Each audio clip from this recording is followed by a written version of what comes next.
दोस्तों, इस दुनिया में हर कोई अपने जीवन में कुछ बड़ा हासिल करना चाहता है, सफलता, सम्मान और दूसरों के दिलों में जगह बनाना। लेकिन क्या आपने कभी सोचा है कि वह कौन सा साधन है जो हमें इस मुकाम तक पहुंचा सकता है? वह कोई और नहीं बल्कि हमारे शब्द हैं। जी हाँ, हमारे शब्दों में इतनी ताकत है कि वे किसी की दुनिया बदल सकते हैं। हमारे शब्द तीर की तरह होते हैं, एक बार छोड़े गए तो वे गहरे प्रभाव छोड़ते हैं। इनसे हम किसी को खुश कर सकते हैं, किसी का मन बदल सकते हैं या फिर किसी को निराश भी कर सकते हैं। इसलिए सबसे पहले हमें यह समझना होगा कि शब्द केवल संवाद का माध्यम नहीं है, बल्कि वे एक ऐसा अस्त्र है जो सही तरीके से इस्तेमाल किया जाए तो हमें कामयाबी की ऊंचाइयों तक पहुंचा सकता है।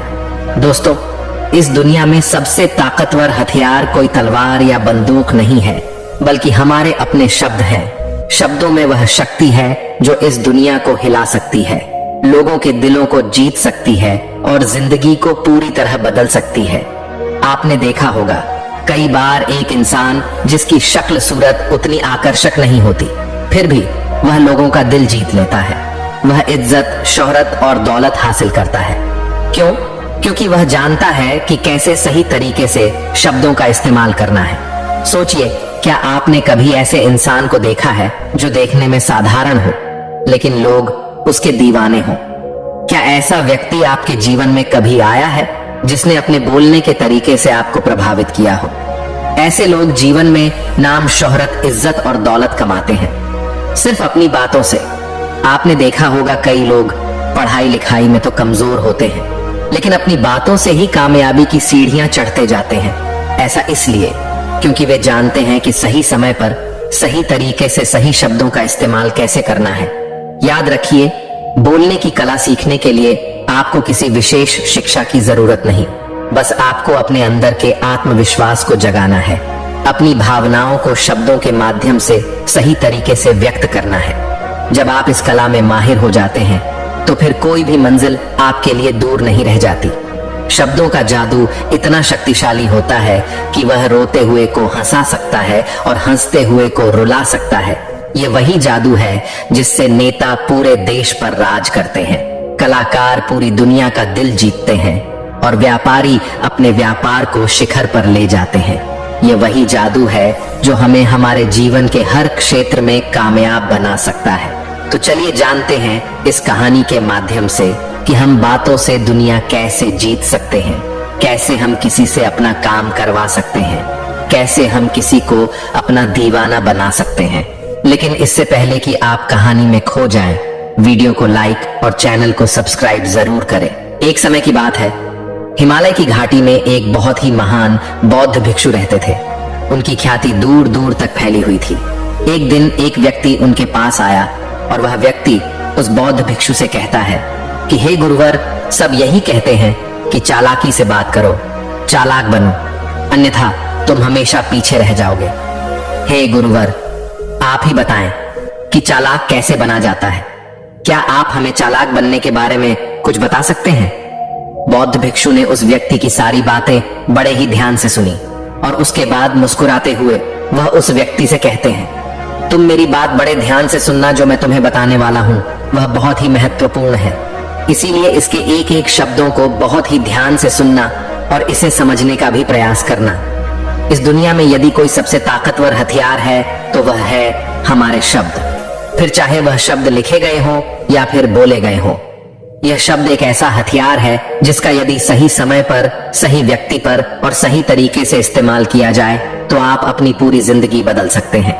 और इतना ही नहीं, यदि हम चाहे तो अपने शब्दों को फूलों की तरह भी इस्तेमाल कर सकते हैं और यदि हम चाहे अपने शब्दों को तीरों की तरह भी इस्तेमाल कर सकते हैं। हम हमारे कहे गए शब्द गहरे से गहरे घाव भी भर सकते हैं और कभी कभी हमारे यही शब्द गहरे से गहरे घाव भी दे जाते हैं। हमारे शब्द में इतनी ताकत होती है, यदि आप चाहे तो अपने कहे गए शब्दों से किसी की जिंदगी बना सकते हैं और चाहे तो आप अपने इन्हीं शब्दों से किसी की जिंदगी बर्बाद भी कर सकते हैं। हमारे शब्दों में इतनी ताकत होती है कि आप चाहे तो दूसरों के जीवन में खुशियां भर सकते हैं और यदि आप चाहें तो अपने इन्हीं शब्दों का इस्तेमाल करके उनके जीवन में दुखों का सैलाब ला सकते हैं। आप चाहे तो इन्हीं शब्दों से किसी के रिश्ते बना भी सकते हैं। और यदि आप चाहे तो इन्हीं शब्दों से किसी के रिश्ते तोड़ भी सकते हैं। आपके अपने कहे गए शब्द आपको कामयाबी भी दिला सकती है और वही आपके कहे गए शब्द आपको पूरी तरह से तबाह भी कर सकते हैं। शब्द न केवल एक इंसान को बल्कि पूरे परिवार को, पूरे शहर को और पूरी इस दुनिया को बर्बाद करने की और निर्माण करने की ताकत रखते हैं। इसलिए शब्दों को इस दुनिया का सबसे ज्यादा ताकतवर और घातक हथियार माना जाता है। इसलिए हमें अपने शब्दों का इस्तेमाल सही ढंग से करना चाहिए ताकि उसका इस्तेमाल करके हमें और दूसरों को भी भला पहुंचे। और इसीलिए मैं आज तुम्हें शब्दों के कुछ जादू के बारे में बताने वाला हूं। और अब आपके मन में यह प्रश्न उठ रहा होगा कि क्या शब्दों में भी जादू होता है? तो हाँ, अवश्य ही शब्दों में जादू होता है, लेकिन यह दिखता नहीं है, परंतु इसका असर आपको अवश्य नजर आता है। हमारे शब्दों में कमाल का जादू होता है। ये चाहे तो रोते हुए को हंसा दे और हंसते हुए को रुला दे। किसी की दुनिया में खुशियां भर दे तो वही किसी की दुनिया में दुखों का सैलाब भर दे। शब्दों में ऐसा जादू होता है जिससे हर इंसान आपकी तरफ खींचा चलाएगा। जो इंसान शब्दों का जादू जान गया, इस संसार में उससे बड़ा जादूगर और कोई नहीं हो सकता। लोगों से बात करना, उनसे अपने कामों को मनवाना, यह एक कला है और यह कला आपको सीखनी चाहिए। इसके बाद आपको कुछ भी सीखने की कोई आवश्यकता नहीं पड़ेगी। बस आपको बोलने की कला आनी चाहिए। उसके बाद हर कामयाबी आपकी होगी। आप जिस इंसान को भी चाहेंगे वह आपकी तरफ आकर्षित होने लगेगा। और यह बोलने की कला सीखने के लिए आपको कोई धन खर्च करने की भी आवश्यकता नहीं है। आपने देखा होगा कि कई लोग बहुत ज्यादा पढ़ाई तो करते हैं, लेकिन उनके पास बोलने की कला नहीं होती, जिस वजह से वह अपने जीवन में कभी सफल नहीं हो पाते। लेकिन आपने वहीं पर कुछ ऐसे भी लोगों को देखा होगा जो पढ़ाई लिखाई में तो बहुत कमजोर रहते हैं, लेकिन बोलने की कला में वह माहिर होते हैं और वह लोग अपने जीवन में लगातार सफलता की सीढ़ी पर चढ़ते चले जाते हैं और उन्हें रोकने वाला भी कोई नहीं होता। बोलने की कला सीखना इतना मुश्किल भी नहीं है, बस जरूरत है हमें कुछ आदतों को बदलने की और साथ ही अपने नजरिया में कुछ परिवर्तन लाने की। आप अपने शब्दों की ताकत को कम मत समझना। आपने देखा होगा केवल एक नेता पूरे देश में कैसे राज करता है, और वह भी केवल अपने बोलने की कला से। हमारे शब्दों में इतनी ताकत होती है कि वह अंदर से मरे हुए इंसान में भी फूंक डाल सकती है, उसे एक नई जिंदगी दे सकती है। इसलिए आज हम यही जानने वाले हैं कि अपने शब्दों का इस्तेमाल हम कैसे कर सकते हैं। अपने शब्दों से हम जिंदगी में कामयाबी कैसे हासिल कर सकते हैं और सभी लोगों को अपने शब्दों से हम अपनी ओर कैसे आकर्षित कर सकते हैं। लेकिन आपको उससे पहले यह 3 महत्वपूर्ण बातों का ध्यान रखना होगा। जब भी आप शब्दों के तीर चलाने के बारे में सोचें तो सबसे पहले आपको यह सोचना जरूरी है, यह तीर मैं किस पर छोड़ रहा हूं और यह तीर मैं क्यों छोड़ रहा हूं और इस तीर का परिणाम क्या होगा। आप तो जानते हैं कि ऊपर वाले ने हमें 2 कान और एक मुंह दिया है ताकि हम सुने ज्यादा और बोले कम, और जो लोग कम बोलते हैं उनकी सोचने और समझने की क्षमता भी अधिक बोलने वालों से कहीं ज्यादा होती है और वह किसी भी काम में अपना 100% देने में पूरी तरह से समर्थ होते हैं। इसीलिए यदि आप भी जीवन में चालाक बनना चाहते हैं, अपने शब्दों का सही तरीके से इस्तेमाल करना चाहते हैं, तो आपको इन 8 बातों को ध्यान देना होगा। आपको इन 8 बातों को गांठ बांधनी होगी और इन बातों को अपने जीवन में उतारना होगा। और हाँ, एक बात अवश्य ध्यान रखिएगा, चालाकी से बात करने का अर्थ यह भी नहीं होता कि आप स्वार्थी बन जाएं और किसी का गलत फायदा उठाएं। हमें चालाकी से बात करना इसलिए सीखना चाहिए ताकि हम इससे अपना और दूसरों का फायदा कर सके, ना कि हमें किसी का गलत फायदा उठाना चाहिए और ना ही हमें किसी को फंसाना चाहिए। बल्कि हम जितना भी लोगों से अच्छी तरीके से बात करेंगे उतना ही लोग हमें पसंद करेंगे, हमारी इज्जत करेंगे और हमारी बातों को भी वह बड़े ही ध्यान से सुनेंगे। वह हमारी कद्र करेंगे और लोगों की नजरों में इस समाज में हमारा मान सम्मान और गौरव बढ़ेगा। इसलिए यदि आप इस समाज में रहना चाहते हैं तो इस समाज के अनुसार आपको सोच समझकर चालाकी से बात करना सीखना होगा। आगे वो बौद्ध भिक्षु उस व्यक्ति को पहली बात बताते हुए कहते हैं कि अपनी बातों को कम से कम शब्दों में व्यक्त करना सीखो, क्योंकि बुद्धिमानी का मतलब होता है कि चीजों को आसान बनाया जाए। यदि आप अपनी बातों को दूसरे व्यक्ति को कम से कम शब्दों में नहीं समझा सकते हैं तो वह आपकी बात नहीं सुनना चाहेगा। उसे आपकी बातें बोर लगने लगेंगी और वह आपसे दूर भागने लगेगा। आपने देखा ही होगा कि आपके आसपास कोई ना कोई व्यक्ति तो जरूर होगा जो अपनी बातों को बहुत घुमा फिरा कर, बहुत बढ़ा चढ़ा कर बोलता है, और ऐसे व्यक्ति पर आप कैसा महसूस करते हैं, ठीक वैसा ही वह सामने वाला व्यक्ति आपके लिए महसूस करेगा।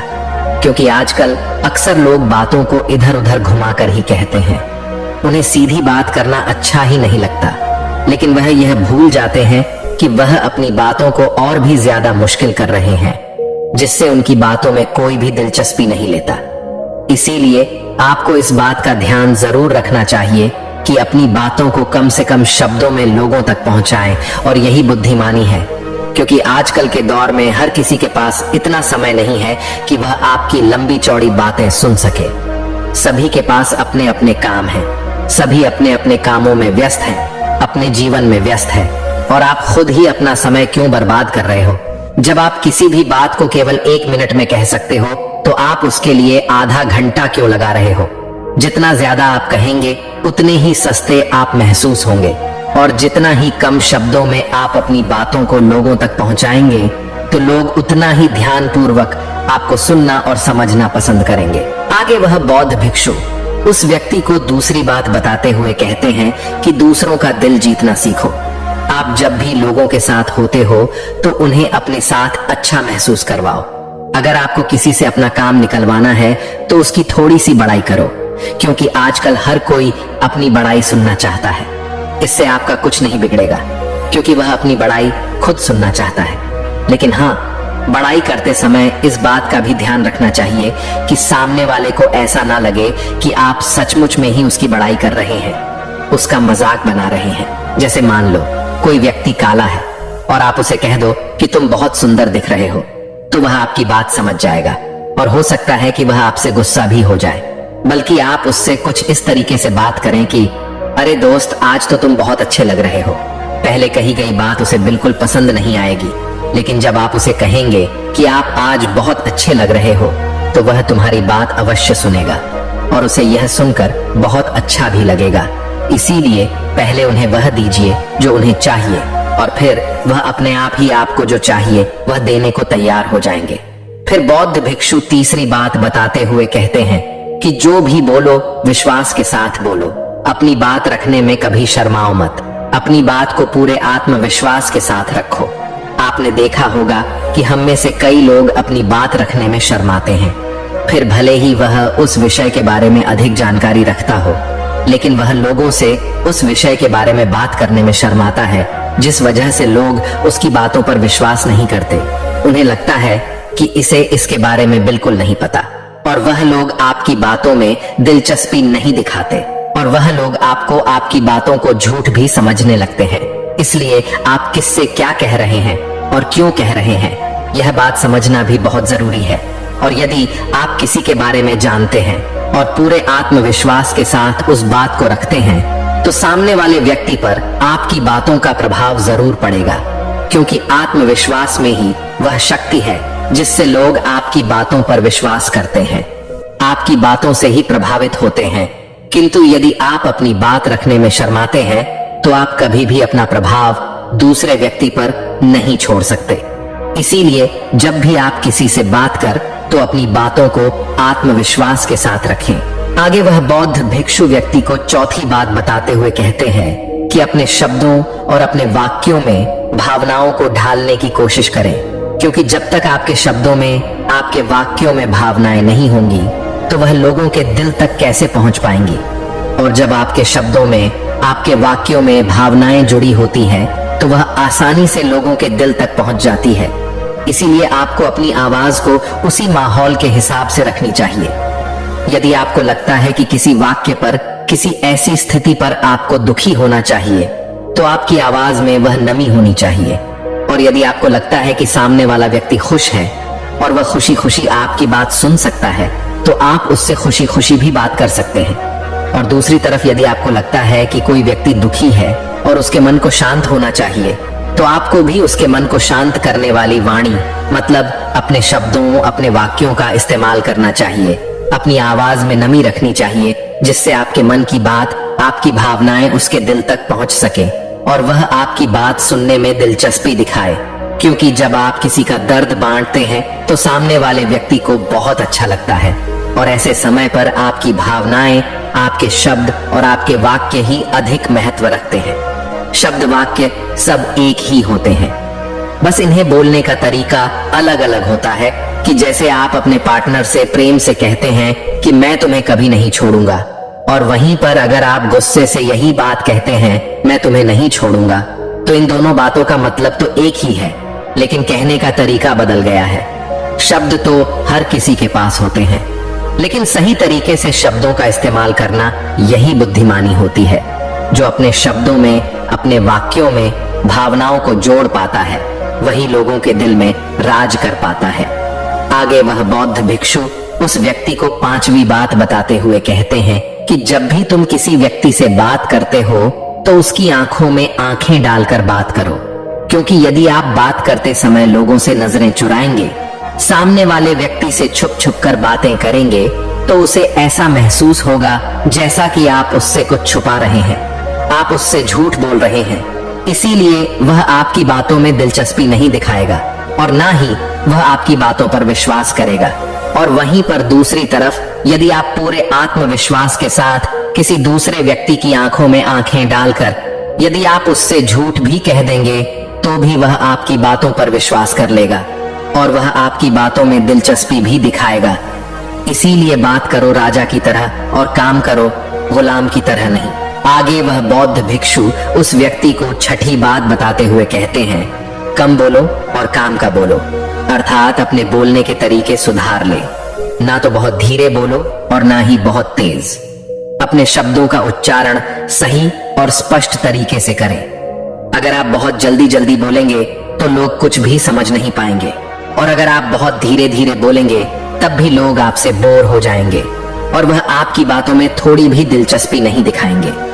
यदि आप बहुत चिल्ला चिल्ला कर बोलेंगे तब भी लोगों को आपकी आवाज पसंद नहीं आएगी, और यदि आप बहुत धीरे धीरे बोलेंगे तब तो लोगों तक आपकी आवाज ही नहीं पहुंचेगी और आपकी बातों का असर भी नहीं होगा। इसीलिए अपनी बातों को साफ और स्पष्ट रखें, अपने शब्दों को साफ और स्पष्ट रखें, ताकि वह लोगों को अच्छी तरह से समझ में आ सके। क्योंकि अक्सर यह देखा गया है कि जब भी कोई इंसान बोलना शुरू करता है तो उसके शुरुआती 90 सेकंड यह कहते हैं कि लोग उसे सुनना पसंद करेंगे या नहीं, और यह भी बताता है कि वह व्यक्ति एक कुशल व्यक्ति है या नहीं।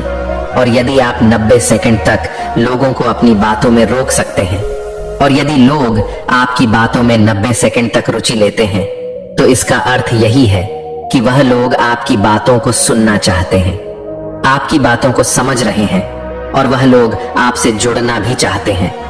किंतु अक्सर यही देखा गया है कि कुछ लोग बहुत चिल्ला चिल्ला कर कहते हैं और कुछ लोग बहुत धीरे धीरे कहते हैं, जिससे उनके शब्द ही समझ नहीं आते। इसीलिए शब्दों को स्पष्ट रखिए। आपको उतना ही आवाज में बोलना चाहिए जितने में आपके विचार सामने वाले व्यक्ति तक पहुंच सके। फिर 7वीं बात बताते हुए उस व्यक्ति को बौद्ध भिक्षु कहते हैं कि लोगों की मदद करना सीखो।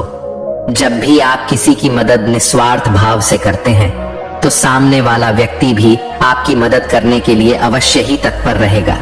जब भी आपको आवश्यकता होगी वह आपकी मदद अवश्य करेगा, क्योंकि आपने बुरे वक्त पर उसका साथ दिया था और वह भी बुरे वक्त में आपका साथ देने के लिए हमेशा तैयार रहेगा। आपने अपने घर में अपने बच्चों को तो देखा ही होगा, जिनका मन बिल्कुल साफ होता है, जिनके मन में कोई भी स्वार्थ नहीं होता, और जब उन्हें कुछ चीज चाहिए होता है तो जैसा आप कहते हैं वह बिल्कुल वैसा ही करते हैं। आप कोई भी काम को उनसे कहते हैं तो वह उस काम को तुरंत ही कर देते हैं। इसलिए निस्वार्थ भाव से लोगों की मदद करना सीखो, जिससे आपके मन को भी शांति मिलती है और आप एक सुकून महसूस करते हैं, और साथ ही आपके सोचने और समझने की क्षमता भी बढ़ने लगती है। 8वीं और आखिरी बात बताते हुए वह बौद्ध भिक्षु उस व्यक्ति को कहते हैं कि इंसान को सुनने की आदत डालनी चाहिए। आपने ये तो देखा होगा कि जब भी आप कोई बात कर रहे होंगे तो इस बीच में आपके सामने वाला व्यक्ति आपकी बात काटकर आपसे कुछ और ही कहने लगता होगा। और कई लोग तो ऐसे भी होते हैं जो अपनी बातों को खुद तक ही रखते हैं। वह अपनी बातों को ही बढ़ा चढ़ा कर कहते रहते हैं। वह तो दूसरों की सुनना भी नहीं चाहते, लेकिन वह यह भूल जाते हैं कि एक सफल व्यक्ति अधिक से अधिक सुनता है, सोचता है, समझता है और उसके बाद ही वह जवाब देता है, क्योंकि इज्जत उसे ही ज्यादा मिलती है जो पूरी तरह से सुनने के बाद कुछ कहता है। इतना कहकर वह बौद्ध भिक्षु शांत हो गए और वह व्यक्ति उस बौद्ध भिक्षु को धन्यवाद करके वहां से चला गया।